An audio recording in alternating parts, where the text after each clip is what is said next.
son.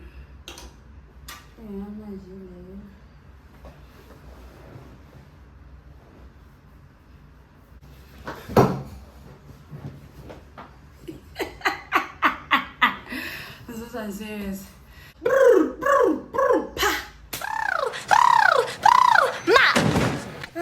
Okay, ready, go. Hello friends, welcome back to our channel. If it is your favorite time tuning in, thank you so much for finally stopping by. My name is Mpumi Ndhlovu and I create videos for your viewing pleasure. If you haven't already subscribed to my channel, please consider subscribing. Also make sure that you leave me with a like as well as a comment. I really appreciate the support. I am on the road to 1,000K subscribers. Yeah, we'll see.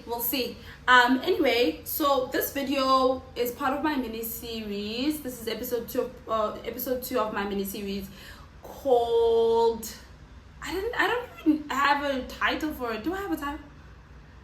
I don't have a title for it, but it's just a mini series about navigating your 20s. And the first episode I uploaded last week about living abroad. Is it worth it? Is it worth the hype? Yes or no? If you have not checked out that video already, please make sure that you watch it and leave me a comment, and then you can come back to this video. Next week I'll probably drop episode 3, and it'll probably be the last one because I don't really have much that I wanted to say on this. Like, I don't want to, it's not that I don't have much, but I don't want to be long-winded. I'm very, like, I can do that. So I'm just like, So next week will probably be the last episode of this mini series, and then I'll go back to vlogging, and then I'll do another mini series. Like, I'll just alternate and see how far I can get. So today, I'm thinking about the things that I find interesting about living here, and things that I wish we could adopt at home. Some of them I wish we could adopt them at home. Some of them, it's okay. We all different, we all have different nations, and we're all famous for certain things, so it's okay. We don't have to all be the same. I think the difference is what makes us unique. So yeah. So first up, Chinese have machines for everything. Like, every single thing, but no machine, I will best believe. Like, this old dude, we are cleaner, and he just like whips out the hose, and if you check out the video properly, it does not really have, like, he doesn't have like a tap per se where he's drawing the water from. I don't know how the machine works per se, but I know Wuti, he drives that little truck around and then he pulls out the hose from the back of the truck. So again, I'm not sure of how it works, but somehow there's a water supply that is ingrained within that system, within that car. And this is very normal for us here. There is a machine for everything. This is just like one small example that I could capture during the week.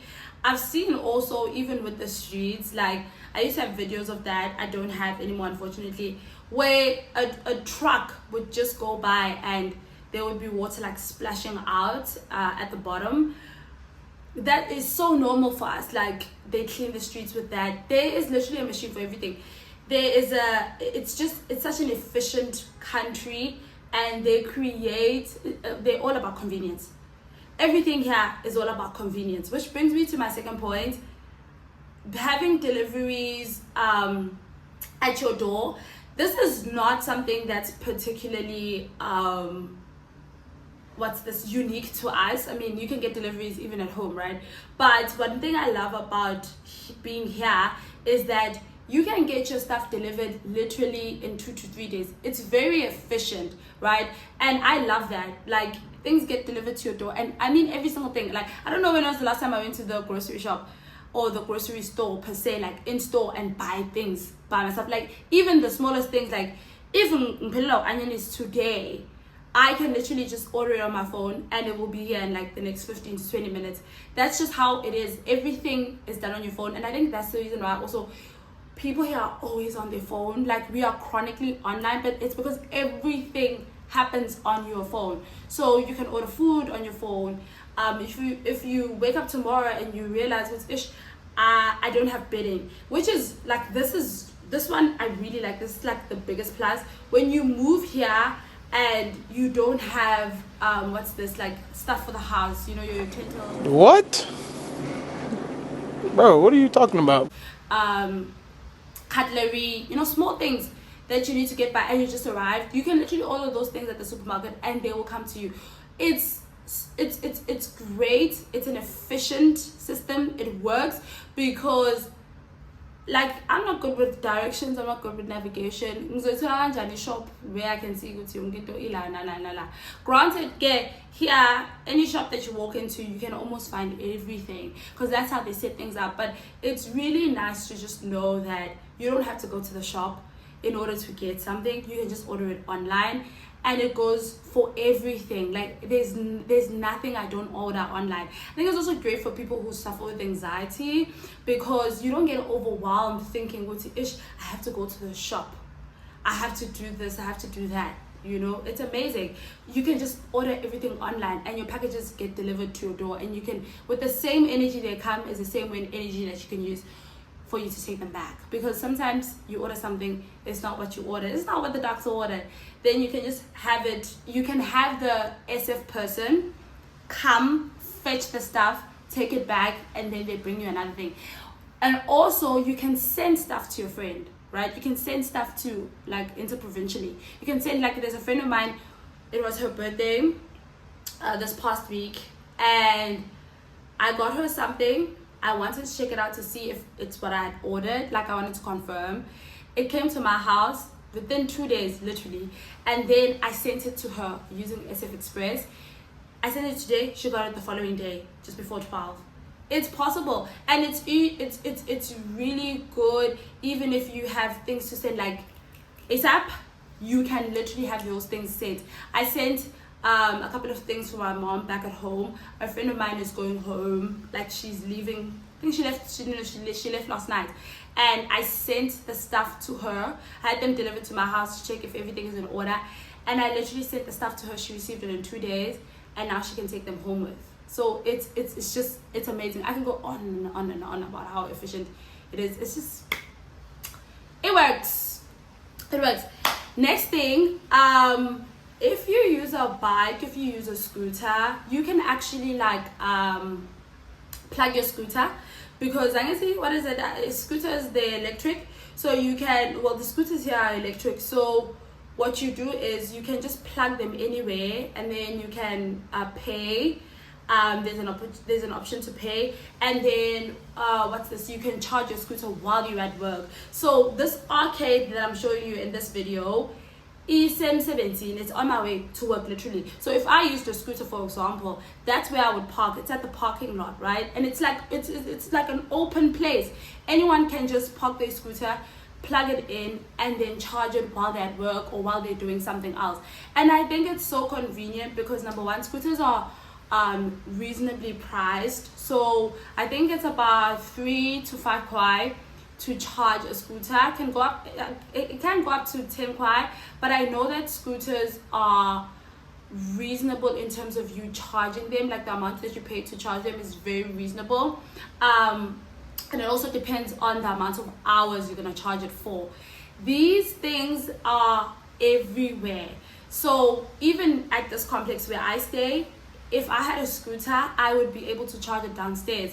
Even when I walk into the complex, there's like a specific place where there's like plugs all over for you to be able to charge your scooter in case of emergency. If you're just a girl, sometimes you'll be forgetting, you know, and you can just charge your scooter wherever you go. It's so convenient. It's one of the things that I learned about this country, like initially when I got here, which is in 2023, and I still find it so fascinating because I'm just like you want us to win. I love that for us. I love that for everyone who uses a scooter. And your scooter is so cheap. I don't like using the word cheap. Reasonable. It's well priced. It's fairly priced. It's a good alternative transport as well, because, you know, if you don't want to use Didi all the time, Didi is a little pricey.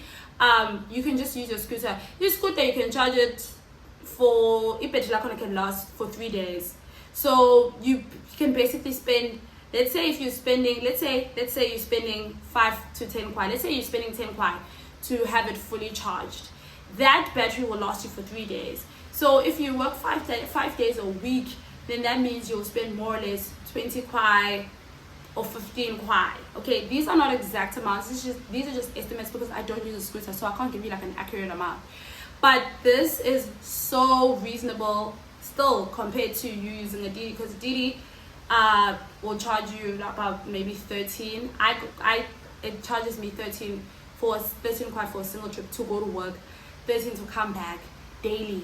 So already that's just like not even half price for you to use a scooter, which is amazing because then you are able to save, and I love that about them.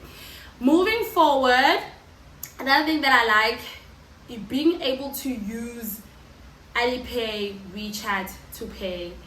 We don't use cash. Hey, well, some people do, but like it's convenient for you to not to have cash. You can literally, if you're gonna stay here for, let's say 5 years, you can spend 5 years without touching your money. Cash is not a thing, and in South Africa, cash is a thing. Mongana mali, you actually struggle sometimes, especially if you like me, Mhlalekazi. You need to have cash because, like, you know, like people, sometimes you have to pay someone, sometimes you have to tip someone. We're gonna come to the tipping thing. Sometimes you have to tip someone, sometimes like you always need cash. As someone who used to use public transport even at home, I always had to have cash around. Here you don't have to have cash. Everything is done on your phone. It's a scan away. And I think this is not good for people who like online shopping. I'm not an online shopper by nature, so it's not really that deep for me. But if you're someone who likes to online shop, you will never have money here because everything is a scan away. Alipay, WeChat, everything is connected to WeChat, everything is connected to Alipay. Another interesting thing is that your friends can send you money using these apps, but they're also like, it's like a chat platform, especially WeChat. WeChat is like a chat platform, but someone can also use it to send you money, you see. So it's amazing how all these things are integrated, again, to make your life simple, to make your life easier. But is convenience always good for you? I don't know, that's up to interpretation. But yeah, you can use your phone everywhere, so you don't actually need to ever carry cash. I think the most dangerous thing that can happen to you, Lana, is if umuntu takes your phone, which will probably never happen because abantu they don't steal. There's very strict laws about that, and yeah, the worst thing that can happen is for you to lose your phone, because everything is on your phone. Your money is on your phone. Your entire life is on your phone. You know, like how in high school you would go to work. I almost said work. Oh, I hate work. You know how in high school, if you go to school, high school or primary school, if you go to school without your pencil case, like you don't have a life. It's done. It's finished. That's exactly how it is here without a phone. You cannot operate anything without your phone. You need your phone for every single thing. Trust me on this. So I like how it's just convenient for you to do your thing. You can even pay with your watch, as long as you have your WeChat and your Alipay connected to your smartwatch or whatnot. It's great. Even these kids, the kids here have like their watches and they pay stuff with their watches and stuff. Like, it's amazing. Another thing that I find interesting, and I think this is going to be my last point, if not second last point, the fact that you don't have to tip when you go to a restaurant. Here, it's a tip-free environment. South African men would do really well. You don't have to tip anyone. It's just one of those things. It's well known, like it's an open secret. We don't tip over here. Actually, they find it offensive if you offer a tip because it seems as if you are telling them that they can't afford. Do you get what I mean? Like, I remember I once asked someone, like a colleague of mine, to buy me food using their app, and then I returned their money, and I think the bowl of food costed about 12.93, like it was in decimals, 12.93 yuan, and I paid her like 13 yuan. And her like 13, and I don't know, maybe she was offended, but it's just one of those things. Like, the last thing is this container. So I actually went to McDonald's to get some food, and they don't do this at all the McDonald's, but this like type of container, we used to have it even in my previous complex. So what would happen is you would have to go downstairs to fetch your delivery, right? And then let's say, like, for example, I order McDonald's, right? I like not going to the physical store at my previous complex. I would order McDonald's on my phone on an app called Meituan, and then after that it would get delivered to me, but the delivery guy would not necessarily wait for me to come and fetch it for him, because he wasn't actually coming to my door. What he would do is he would put it in a container, right, in this container, and then he'd send me the barcode. Then when I fetch my delivery, I go downstairs, I scan the barcode, and then I get my food from this container. So this McDonald's has adopted the same thing. It's just that it's in store, and I think the reason for that is obviously for space reasons, because this McDonald's is like a 2-story, so they don't really have enough space. Like I saw upstairs, that's where people sit and actually have like that's where people sit and dine. So I think with people who do like takeaways, which is what I was doing that day, they just pack your order, put it there, and then when you come to fetch your order, you just scan, and then it opens like an oven, and then you just take your order and you leave. Convenience, love it. Saves space, saves their voices too, because with 856 6080 order number 79 they just put their things there and they call it a day. I love that. I love that for the girls. Another thing wrap it up. Exit that way. That I gathered here is that you can actually pay less for foods, fruits, vegetables. You can pay less if you buy them at night. There's an automatic markdown that happens when you buy fruits, vegetables at night. It's a thing. I never knew that it was a thing. I found out later. Love that. Have a clearance sale at night, you know? Give us the stuff at a markdown price, because they've already sat there the whole day. I don't think this applies to every product, but I've seen with like fruits and vegetable markets and S7up as well, they do that with their baked goods. Maybe they do that because they don't want it to stay overnight. I don't know if they do this at home. Maybe they do. Please let me know if they do. I don't know every single thing, but yeah, let me know if they do, and drop down any other comments if you live maybe in a foreign country and there are some things that are being done there that is not really unique to your native country, or just like any other interesting things that you saw or you found when you were traveling. Yeah, drop me a comment and I'll see you guys in my next video. Bye.